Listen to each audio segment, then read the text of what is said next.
¿Cuántas miradas esquivas se necesitan para sentirse invisible a plena luz del día? Leon Diay no llevaba la cuenta, pero el peso comenzaba a acumularse, denso y frío, en algún lugar entre el esternón y la boca del estómago. Su primer mes en Creativos Ibéricos, la agencia de publicidad madrileña cuyo nombre resonaba con promesas de vanguardia y éxito, se sentía como caminar sobre una capa de hielo demasiado fina. El edificio, una mole de cristal y acero en el norte de la capital, cerca de ese horizonte de rascacielos que aspiraba a tocar el cielo financiero de Europa, era un laberinto de superficies pulcras y sonrisas calculadas. Cada mañana, al cruzar el umbral del vestíbulo minimalista, donde un logo plateado y elegante confirmaba que sí había llegado, una mezcla de ilusión y aprensión le hacía el nudo en la garganta. Su piel oscura, herencia de un padre senegalés que llegó a Valencia persiguiendo un sueño europeo más modesto, contrastaba con la palidez general de las caras que se cruzaban con él en los pasillos de moqueta gris marengo. Eran miradas rápidas, casi imperceptibles, pero suficientes para recordarle que, a pesar de su español impecable con un ligero acento valenciano y su portfolio brillante, él era el otro. Leo se aferraba a la calidez de su pequeño apartamento en Lavapiés, un crisol de culturas que le recordaba al barrio obrero donde creció, como un ancla a tierra firme antes de sumergirse de nuevo en las aguas frías y competitivas de la agencia. Había luchado mucho por esta oportunidad. Becas, noches en vela puliendo diseños, la fe inquebrantable de su madre. Y ahora estaba aquí, diseñador junior, con ganas de comerse el mundo, o al menos de conseguir que el mundo lo viera. Jacobo Valcárcel, su jefe directo y director creativo senior, era la personificación del éxito, según los cánones de la agencia.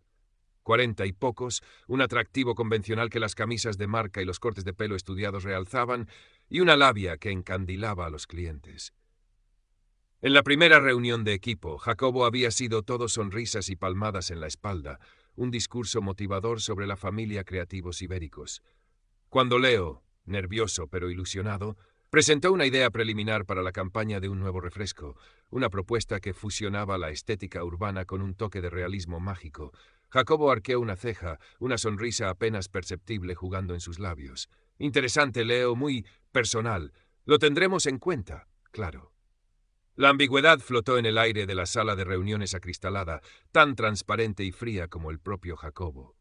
La primera punzada real llegó una semana después. El cliente del refresco había venido para una presentación formal.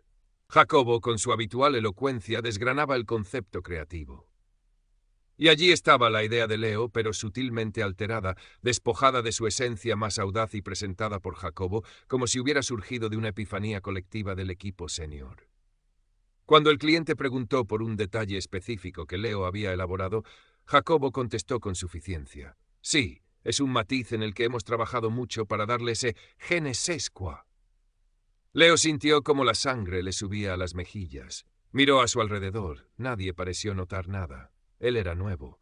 Quizás así funcionaban las cosas en las grandes ligas. Cayó. El hielo bajo sus pies crujió levemente. Los días se convirtieron en semanas y el patrón se fue haciendo más claro, más hiriente. Jacobo comenzó a asignarle tareas que estaban muy por debajo de su cualificación. Adaptar banners, retocar logotipos hasta la extenuación, trabajos que en la jerga interna llamaban trabajo de becario. Otras veces le encomendaba proyectos con plazos imposibles o briefings tan deliberadamente vagos que el fracaso parecía ser el único resultado posible. Las críticas a su trabajo eran constantes, a menudo envueltas en una falsa preocupación. Leo, esto está bien, para empezar, pero necesitamos un plus de sofisticación, algo más nuestro, ¿entiendes? La palabra nuestro siempre flotaba en el aire, cargada de exclusión. A veces los comentarios eran más directos, aunque siempre con una sonrisa que pretendía ser amable.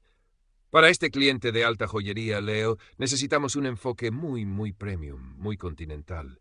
Quizás no sea tu fuerte natural, pero es bueno que te expongas a estos retos. Leo apretaba los dientes y rediseñaba, investigaba, pulía, buscando esa sofisticación continental que parecía escapársele solo a él. Pronto empezó a notar cómo era sistemáticamente excluido de las reuniones informales donde sabía se cocían las verdaderas ideas, donde se tomaban las decisiones importantes antes de llegar a las reuniones oficiales.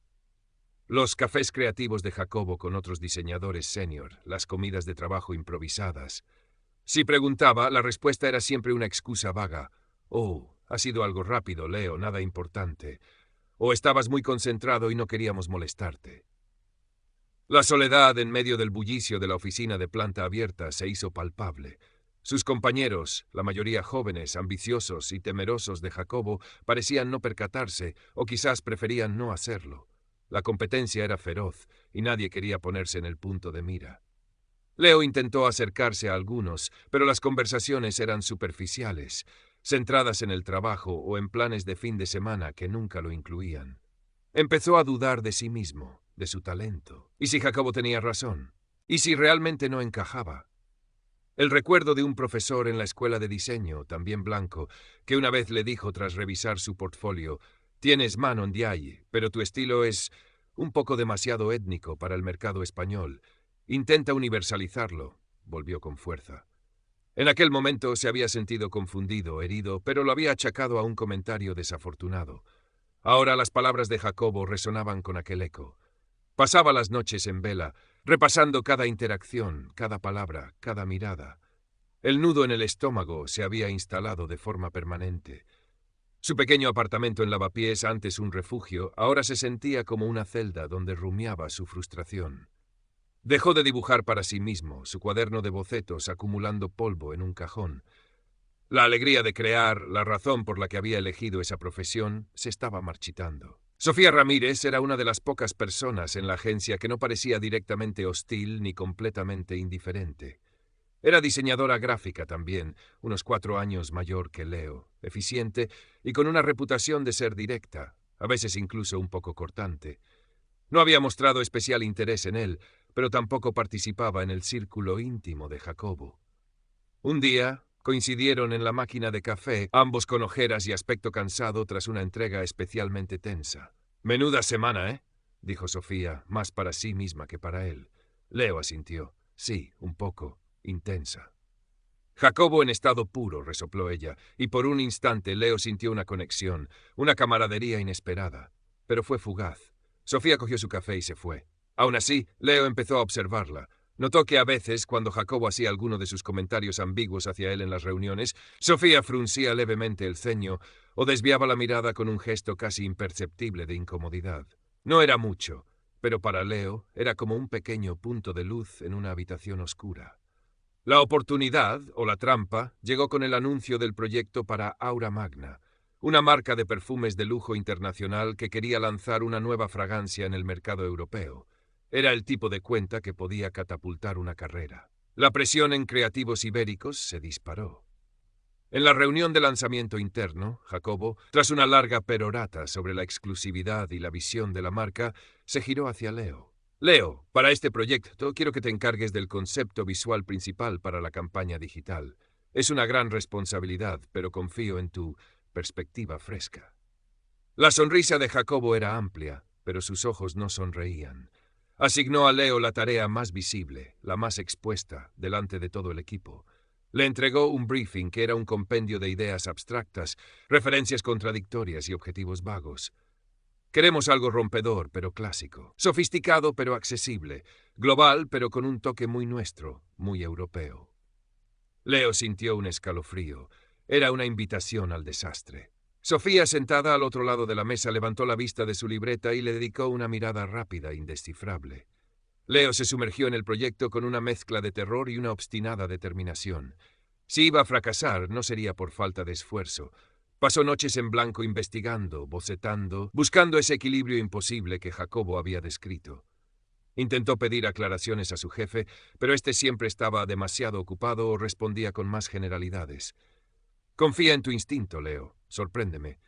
Consultó con Sofía de manera informal, mostrándole algunos bocetos. Ella fue cauta. «Es una línea interesante, Leo, pero conociendo a Jacobo y a este tipo de cliente, yo iría por algo más seguro en la ejecución final, aunque la idea base es potente».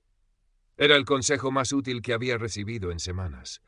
Llegó el día de la presentación interna a los 3 socios directores de la agencia.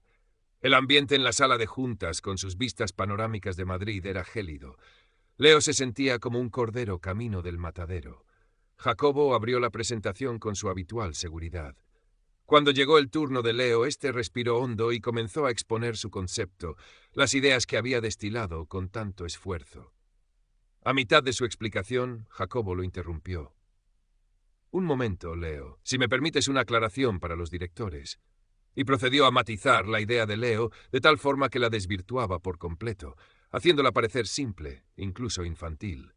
Luego, al pasar las diapositivas de la propuesta visual, Jacobo comentó, como al azar: «Aquí quizás la paleta de colores es un poco estridente, ¿no creéis? Buscábamos algo más etéreo. Esta tipografía es muy actual, Leo, pero para Aura Magna necesitamos algo con más peso, más historia». Cada comentario era una puñalada sutil, diseñada para minar su credibilidad. Cuando Leo intentó defender sus elecciones basándose en el propio briefing confuso, Jacobo sonrió con condescendencia. «Sí, bueno, el briefing es una guía, Leo, pero luego está la interpretación, el talento». Al final de la presentación, uno de los directores, un hombre mayor de semblante serio, carraspeó: «Francamente, Jacobo, esperaba más de esta propuesta central. Parece dispersa. No está a la altura de Aura Magna». Jacobo asintió, compungido. Lo sé. Asumo toda la responsabilidad. Quizás he presionado demasiado a Leo con un encargo de esta envergadura tan pronto. Un error de cálculo por mi parte». La humillación fue total. Leo sintió que el suelo desaparecía bajo sus pies. Escuchó como a través de un túnel las palabras finales de los directores, la promesa de Jacobo de reconducir la propuesta urgentemente. Salió de la sala de juntas sintiéndose vacío, transparente. Nadie lo miró. Esa noche, en la soledad de su apartamento de Lavapiés, el dique se rompió.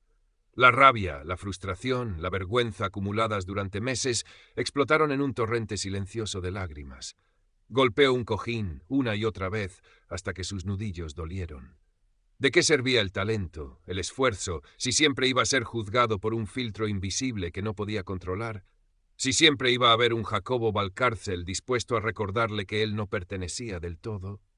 Pensó en renunciar, huir, volver a Valencia, buscar un trabajo más pequeño, menos hostil. Pero entonces recordó la mirada de su madre el día que le dieron la beca, sus ojos brillantes de orgullo. Recordó las palabras de su abuelo, un hombre sabio que había conocido el exilio y la dureza. «La dignidad, hijo, es lo último que se pierde, y a veces hay que plantarse para no perderla». No durmió en toda la noche, pero cuando los primeros rayos de sol se filtraron por la persiana, una nueva claridad había comenzado a tomar forma en su mente. No se trataba de ganar una batalla imposible contra Jacobo o contra creativos ibéricos. Se trataba de sí mismo, de su propia voz. No iba a preparar una defensa legalista, no iba a recopilar pruebas de sabotaje, simplemente iba a decir su verdad, con la vulnerabilidad como única arma. A la mañana siguiente, Jacobo convocó una reunión de análisis del fracaso del proyecto Aura Magna. La sala de reuniones habitual, la misma donde Leo había sido humillado. El ambiente era tenso, cargado de reproches no dichos. Jacobo comenzó con un discurso sobre la necesidad de mantener los estándares de excelencia y la importancia de la autocrítica constructiva. Luego se giró hacia Leo, su expresión una mezcla de falsa compasión y autoridad. «Leo, entendemos que estás afectado, pero es importante que analicemos qué falló para que todos aprendamos. ¿Tienes algo que decir sobre tu propuesta?» Era la señal, el momento de ofrecerse como chivo expiatorio. Leo se levantó lentamente. Todas las miradas se clavaron en él, sintió el temblor en sus piernas, el pulso desbocado. Pero cuando habló, su voz, aunque baja al principio, fue sorprendentemente firme. «Sí, Jacobo, tengo algo que decir». Hizo una pausa, recorriendo con la mirada a los presentes, deteniéndose un instante en Sofía, que lo miraba con una intensidad inesperada. «Pero no voy a hablar del proyecto Aura Magna, o no solo de eso». Respiró hondo. «Voy a hablar de cómo me he sentido cada día desde que llegué a esta agencia. Voy a hablar de lo que significa sentir que tu trabajo es constantemente menospreciado, saboteado sutilmente, sin una razón objetiva que lo justifique, más allá de lo que cada uno quiera imaginar». Un murmullo recorrió la sala. Jacobo lo miraba con incredulidad, que rápidamente se transformó en una máscara de ira apenas contenida. «Leo, creo que te estás desviando del tema», intentó interrumpir Jacobo. «No, Jacobo, no me estoy desviando», continuó Leo, su voz ganando fuerza. El tema es cómo un ambiente de trabajo puede minar la confianza de una persona hasta hacerle dudar de su propio talento. Un talento que sé que tengo, porque he trabajado muy duro por él. El tema es la diferencia entre una crítica constructiva y un patrón de comportamiento diseñado para hacer sentir a alguien pequeño, incompetente, fuera de lugar. No usó la palabra racismo, no lo necesitaba. Los hechos, la emoción cruda en su voz, hablaban por sí solos. No sé si entenderán esto, prosiguió, su mirada buscando la de los directores, que ahora lo observaban con una mezcla de shock y una atención incómoda. O si incluso importa en un entorno donde los resultados parecen ser lo único que cuenta. Pero hoy he decidido que mi dignidad, mi derecho a ser tratado con respeto profesional, vale más que mi miedo a las consecuencias de decir esto. Vine aquí con ilusión, con ganas de aportar, y lo único que he encontrado por parte de mi supervisor directo ha sido un muro de condescendencia y obstáculos. Jacobo estaba lívido. Esto es inaceptable. Es una sarta de mentiras y acusaciones infundadas. Este chico está intentando justificar su incompetencia. Antes de que Leo pudiera replicar, una voz tranquila se escuchó desde el otro lado de la mesa. Era Sofía. Con todo respeto, Jacobo, dijo, su tono mesurado pero firme. Yo estuve presente cuando se le dio el briefing a Leo para el proyecto Aura Magna, y puedo confirmar que las instrucciones fueron, como mínimo, extremadamente ambiguas y abiertas a múltiples interpretaciones que luego fueron criticadas. Hizo una pausa. Y sí he notado que a Leo se le han asignado tareas poco estimulantes, y que sus ideas no siempre han sido valoradas con la misma objetividad que las de otros. El silencio que siguió fue denso, pesado. La intervención de Sofía, aunque no fuera una acusación directa, había roto el frente. Había validado, aunque fuera parcialmente, la experiencia de Leo. Uno de los directores, el mismo que había criticado la propuesta el día anterior, miró a Jacobo, luego a Leo y finalmente a Sofía. Su rostro era una máscara impenetrable. Entiendo. Bien, esta reunión ha terminado. Jacobo, Leo, Sofía, quédense un momento, por favor. El resto pueden volver a sus puestos. Las consecuencias inmediatas no fueron un terremoto. No hubo despidos fulminantes ni disculpas públicas. Los directores hablaron con cada uno por separado. A Leo le ofrecieron la posibilidad de cambiarse a otro equipo, bajo la supervisión de otra directora creativa, una mujer con fama de ser más ecuánime. A Jacobo, se supo después por los rumores de pasillo, le dieron un toque de atención sobre su gestión de equipos. Nada drástico. La maquinaria de Creativos Ibéricos siguió funcionando. Leo aceptó el cambio de equipo. La relación con Jacobo era insostenible, y aunque la solución no era perfecta, representaba un reconocimiento tácito de que algo no había funcionado. Los primeros días en el nuevo equipo fueron extraños. Se sentía observado como si llevara una etiqueta invisible. Pero la nueva directora creativa, Laura, fue profesional y directa. Le asignó proyectos interesantes y valoró su trabajo de forma objetiva. Lentamente, Leo comenzó a reconstruir su confianza. Unas semanas después, se cruzó con Sofía en la cafetería. «Hola, Leo», dijo ella con una pequeña sonrisa. «Hola, Sofía. Quería darte las gracias por lo que dijiste en la reunión. Significó mucho». Sofía se encogió de hombros. «No fue nada. Solo dije lo que vi. Jacobo a veces, bueno, ya sabes. Me alegro de que estés mejor en el equipo de Laura». «Sí, estoy mejor. Gracias». «Por cierto», añadió Sofía, «el otro día vi unos bocetos tuyos que dejaste en la impresora. Los del proyecto personal, los de los gigantes urbanos. Son increíbles, Leo. Tienes un talento brutal». Leo sintió un calor que no era solo del café. Era la validación, genuina y desinteresada. Sonrió, una sonrisa amplia y sincera, la primera en mucho tiempo. «Gracias, Sofía, de verdad». Leo Ndiaye no ganó